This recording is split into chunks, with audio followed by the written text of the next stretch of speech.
Nan Madol wasn't built by hands alone, it was built by magic, or so the islanders said, until the church made them stop saying it. Off the coast of Pohnpei, 100 artificial islands rise from the Pacific like a stone cathedral built for giants. 50-ton basalt columns. No metal tools, no written records of how it was done. Just legends of flying stones and sorcerers who commanded them. Legends the missionaries worked very hard to erase. This wasn't about protecting souls from superstition. This was about burying proof that humans once wielded forces the church claimed belonged only to God. When Christian missionaries arrived in the Pacific in the 19th century, they found something that terrified them more than any pagan idol or tribal ritual. They found living memory. The people of Pohnpei didn't just tell stories about Nan Madol's construction, they described it with the precision of eyewitnesses, passed down through generations like an instruction manual. Twin sorcerers levitating massive stones through the air, a flying dragon carrying basalt columns across the waves, incantations that made 50-ton rocks weightless. These weren't vague myths about gods creating the world. These were technical accounts of human beings commanding natural forces through knowledge that predated the Bible by centuries. And that was the problem. Look at what stands there today, nearly 100 artificial islands built atop a coral reef stretching over a mile long.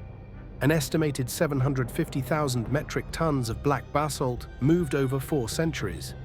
Columns weighing up to 50 tons, transported from quarries 25 miles away, then floated across open ocean and positioned with architectural precision that baffles modern engineers. The rocks are naturally hexagonal, stacked in log cabin formations, creating walls 20 feet high. No pulleys, no metal, no wheels. Just stone, coral, and according to the Pohnpeians, something the church couldn't allow them to remember. Because if Pacific Islanders could move mountains through supernatural means outside the biblical framework, what did that say about divine exclusivity? What did it say about miracles, about the holy monopoly on accessing forces beyond nature? The church's entire model depended on one truth. That connection to the divine required their permission, their rituals, their salvation.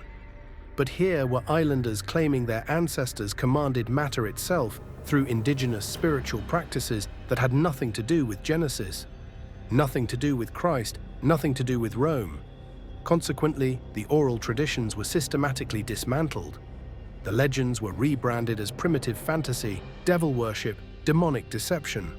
Missionaries didn't just convert the Pohnpeians, they convinced them to forget. The construction methods that once echoed through ceremonial chants were replaced with Christian hymns. The knowledge died with the last generation who believed it was real. Yet Nan Madol still stands, its stones still silent, still impossibly arranged. Modern archaeology has no explanation for how it was built. Engineers can't replicate the construction even with cranes and computers. The mathematical precision of the layout, the astronomical alignments embedded in the structure, the hydrological engineering that created functional tidal canals, all of it points to sophisticated understanding that shouldn't exist in a society the West dismissed as primitive. The locals' answer was erased. The missionaries' answer was prayer and providence. Neither explains 50-ton stones floating across open water.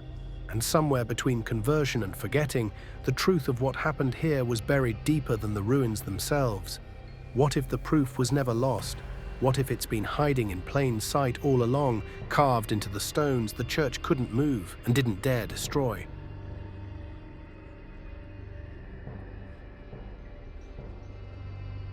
They had names, Olisipa and Olosopa, twin sorcerers who came from a place called Western Katao, searching for a site worthy of the gods. This wasn't divine intervention handed down from heaven. This was human mastery over forces the church would later claim were demonic. The legend tells it with specificity that myths don't usually carry. The brothers didn't pray for a miracle, they performed one. 7 times they tried to build their sacred altar, and 7 times they failed, abandoning site after site until they found Pohnpei. When they finally succeeded, they didn't hire laborers or gather armies of workers. They commanded the stones themselves. Olisipa would chant the incantations, while Olosopa directed a flying dragon that carried massive basalt columns through the air like they weighed nothing. The rocks would lift from the quarries, float across 25 miles of ocean, and settle into position with precision that modern cranes struggle to replicate. When Olisipa died, Olosopa became the first Saudeleur, the divine ruler of a dynasty that would last 1,000 years. 12 generations of kings who inherited not just political power, but the knowledge of how their city was built. Knowledge passed down through ritual, through ceremony, through oral traditions so detailed that islanders could describe which stones were placed first, which channels were dug in what order, which incantations worked and which didn't. This wasn't folklore, this was a technical manual disguised as myth. But when the missionaries arrived in the 1800s, they found a population that still believed every word. The Pohnpeians didn't treat the sorcerers as ancient legends lost to time. They revered them as ancestors who had mastered tangible supernatural power. And that belief was unacceptable, because if humans could access construction techniques through indigenous spiritual practice, if stones could fly through rituals that had nothing to do with biblical miracles, then the church's claim to exclusive divine access crumbled. So the rebranding began. Olisipa and Olosopa were no longer master builders, they were demon-possessed heretics.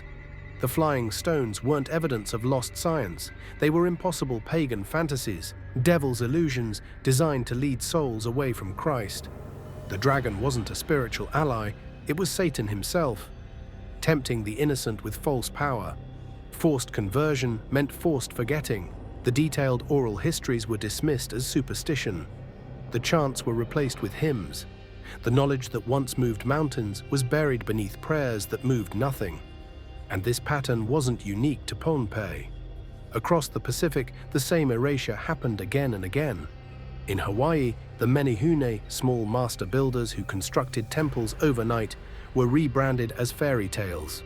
On Easter Island, the Moai walkers, who allegedly made the massive statues walk to their platforms, were dismissed as primitive confusion. Every indigenous construction legend that suggested supernatural capability outside the biblical framework was systematically labeled as devil worship and erased from acceptable history. Can you see why this had to be buried? These weren't primitive savages bowing to rocks. These were inheritors of sophisticated metaphysical engineering, keepers of techniques that suggested human consciousness could command physical reality. Consequently, the legends had to be silenced deeper than the ruins themselves. So if these forbidden truths are stirring something in you, hit that like button, subscribe, and turn on notifications, because what we're uncovering next proves the church had even more dangerous secrets to hide.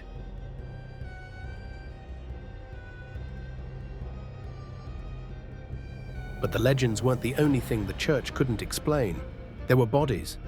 Giant bodies, skeletons that shouldn't exist according to any timeline they were willing to accept. In 1907, a German colonial governor arrived at Nan Madol with something the locals had warned against for generations: curiosity about what lay inside the sealed tombs of the ancient rulers. The Pohnpeians begged him not to enter. They spoke of supernatural powers still protecting the dead, of curses that had claimed others who disturbed the sacred ground. But colonial arrogance doesn't listen to indigenous warnings. The governor ordered the tombs opened. Inside, he found skeletons measuring between 2 and 3 meters tall, 6.5 to nearly 10 feet. Giants. Not metaphorical giants, not exaggerated folk heroes. Actual physical remains of beings far larger than any human population recorded in the Pacific. The governor documented his discovery, reported it to his superiors, and planned further investigation. He never got the chance. That night, a violent storm tore across Pohnpei, unlike anything the island had seen in decades. By morning, the German governor was dead, struck by a sudden illness that took him within hours. His records of the discovery quietly vanished into colonial archives, never to surface again. Now, here's where it gets dangerous for the biblical narrative. Genesis 6 speaks clearly about giants in the earth, the Nephilim, offspring of the sons of God and daughters of men, beings of immense size and power who walked the world before the flood. The Church has spent centuries trying to reconcile these verses, explaining them away as metaphor or limiting them to a specific pre-flood era that was wiped clean by divine judgment. The flood was supposed to be the end of the giants, the reset button, humanity starting fresh, clean, normal-sized. But if giants were building cities in the Pacific between 500 and 1600 AD, long after Noah's Ark supposedly landed on Ararat, then the entire chronology shatters. The flood wasn't the end. The giants didn't vanish. They just migrated to places the Bible never mentioned, building monuments the Church would later have to explain away or bury. And Nan Madol isn't alone in this pattern. Across the Americas, reports of giant skeletons discovered in burial mounds were systematically collected by the Smithsonian in the late 1800s, only to disappear from public record. Newspaper accounts from the era describe 7, 8, even 9-foot skeletons unearthed from Ohio to Nevada, each one carefully catalogued and shipped to Washington, never to be seen again. In Peru, elongated skulls and massive bone structures challenge accepted human development. In the Pacific, islands from Tonga to Samoa carry similar legends of giant builders who constructed the impossible before vanishing into myth. Every time physical evidence surfaces, it's dismissed, lost, or locked away. Every time indigenous accounts describe these builders, they're rebranded as superstition or exaggeration. The pattern is too consistent to be coincidence. The German governor's discovery was never officially investigated. The skeletons were never studied, never carbon dated, never photographed for scientific record. The site was declared cursed, off limits, too dangerous for serious excavation. Convenient, wouldn't you say? Because if post-flood giants existed in the Pacific, if they built Nan Madol with techniques that suggest both physical power and metaphysical knowledge, then the Church's carefully constructed timeline doesn't just have gaps, it has entire civilizations missing. Local legends say the builders of Nan Madol came from Mu, or Lemuria, the lost continent that supposedly stretched across the Pacific before catastrophic floods sank it beneath the waves. Theosophists in the late 1800s claimed Lemuria was humanity's true cradle, a pre-biblical civilization that achieved spiritual and technological heights long before Genesis claimed creation began. The Church couldn't allow another Atlantis, another pre-flood paradise that existed outside their narrative. So the giant skeletons disappeared, the legends were buried, and Nan Madol became just another mysterious ruin with no official explanation. What if giants didn't vanish with the flood? What if they just moved to places the Bible never thought to mention? And what if their remains are still there, locked in tombs the Church made sure would never be opened again?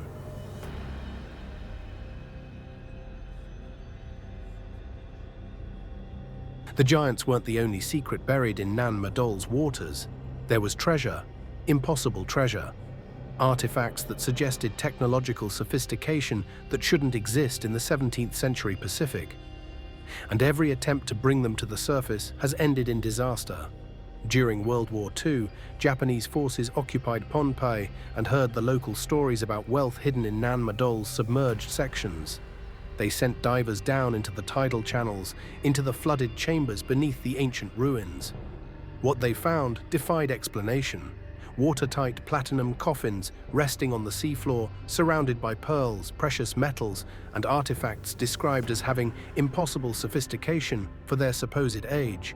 The divers brought up samples day after day, bits of platinum, handfuls of pearls, proof that something extraordinary lay beneath the surface. Then 2 divers failed to resurface. No bodies were ever recovered. The Japanese military immediately sealed off the site, classified the findings, and the operation ended as abruptly as it began. Whatever they found down there was never publicly disclosed. The artifacts were never studied, never displayed, never acknowledged. They simply vanished into the fog of war, just like the German governor's giant skeletons had vanished 40 years earlier. But this pattern of accidents goes back even further.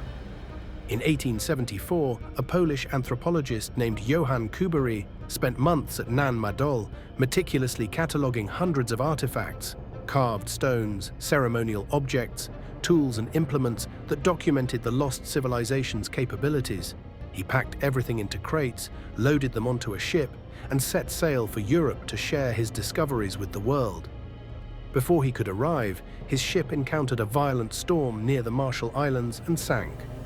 Total loss. Every artifact, every photograph, every note, gone to the bottom of the Pacific. The timing was curious. Just weeks before his departure, the local Pohnpeian ruler had made a public proclamation warning Kubari that to disrupt the holy ground that once belonged to past rulers with supernatural powers would be breaking the law. The storm came. The ship sank. The warning proved prophetic. Now you could call this coincidence. Bad luck. The dangers of 19th century sea travel. But when the pattern repeats across 150 years, when every serious attempt to study Nan Madol's construction meets with disaster, death, or disappearance, coincidence starts to look like something else. Funding for excavations mysteriously dries up. Academic careers studying the site inexplicably end. Physical evidence vanishes from museums and archives. Even today, full archaeological investigation of Nan Madol is restricted, controlled, carefully managed by authorities who cite preservation concerns, while the ruins continue to collapse into the sea. The church called it a curse, demonic protection over pagan ground, divine punishment for disturbing what should remain buried. But curses are just convenient explanations when you don't want people asking why every attempt to uncover the truth meets the same fate. What if the real curse wasn't supernatural, but institutional? What if the pattern of suppression wasn't about protecting the ruins, but protecting a narrative that can't survive what those ruins prove?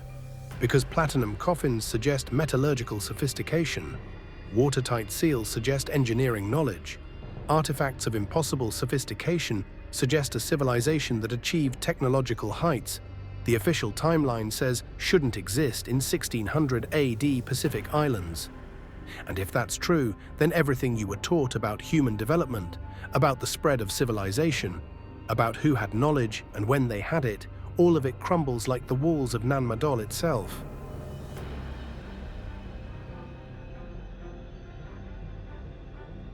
Nan Madol sits abandoned today, slowly collapsing into the Pacific that once carried its floating stones. Vegetation chokes the ancient walls. Storm surges crack the basalt columns.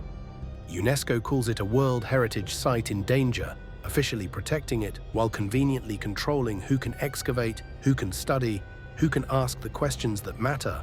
The stones are crumbling, the answers are locked away, and the knowledge of how to rebuild them died with the last generation who believed it was real. But maybe that's exactly how they wanted it. Look at what we're approaching now. Acoustic levitation experiments that can suspend objects in mid-air using nothing but sound waves. Quantum manipulation that suggests consciousness itself can influence physical matter. Studies exploring whether focused human intention can affect molecular structure. We're standing at the same threshold the builders of Nan Madol allegedly crossed centuries ago. The ability to command physical reality through forces we're only beginning to understand. The difference is they already had the manual. We're trying to rediscover it from scratch because the church made sure the original instructions were buried with the missionaries' converts. What if Nan Madol's ruins aren't just remnants of what was built, but warnings of what we forgot? The twin sorcerers didn't need cranes or computers to move 50-ton stones across open ocean. They didn't need metallurgy or machines to create platinum coffins or sophisticated artifacts. They had something else. Something the indigenous oral traditions tried desperately to preserve, tried to pass down through generations, until Christian conversion convinced them their ancestors were demon-possessed and their memories were lies. The real secret the church hid wasn't about construction technique. It was about proof that divine power wasn't exclusive to the biblical narrative, that humans could access forces missionaries claimed only God commanded. That knowledge belonged to humanity, not clergy. That paradise could be built without permission. Salvation could be achieved without submission, and consciousness itself could reshape the physical world through understanding rather than faith. This is why the legends had to be silenced, why the giant skeletons had to disappear, why the artifacts had to sink, why every attempt to study Nan Madol meets the same fate. Because if people remembered what the Pohnpeians once knew, If they understood what those floating stones represented, the entire model of institutional spiritual control becomes obsolete, irrelevant, unnecessary. Nan Madol wasn't destroyed by divine judgment or natural catastrophe. It was abandoned when the knowledge keepers were silenced, when the oral traditions were dismissed as devil worship, when the last person who believed stones could fly was convinced they were wrong. The ruins remain as a monument to what happens when empowerment is replaced with dependency, when memory is replaced with doctrine, when human capability is buried beneath institutional authority. The stones still stand, but the words to move them are gone. So here's the question: were the floating stones of Nan Madol just legend, or evidence of a construction science the Church made sure we'd have to rediscover the hard way? Drop your theory in the comments below. And if you're ready to uncover more forbidden truths they tried to bury, hit that like button, subscribe to Ancient Underworld, and turn on notifications, because the ruins they left standing are nothing compared to the knowledge they buried beneath them.